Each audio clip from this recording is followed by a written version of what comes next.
সে হইলো আরেকজনের স্ত্রী, সে পরকিয়া করে ধরা খাইলো। ধরা খাবার পরে কি বিচার করলো, তাকে মাটির ভিতরে খাদাই এনে তার মাথার মধ্যে ইট দিয়ে আঘাত করা হবে। আপনারা দেখেন ভালো করে বিষয়টা।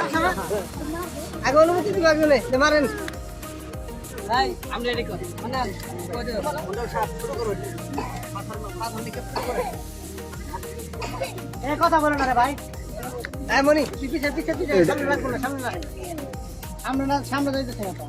রাজা ভাই এমন ভাবে মারবে এই রাজা ভাই, এর ওজন নাই, আমরা শরীরের শক্তি যতটুকু আছে না নিবার পারবেন না, রক্ত লাগবে।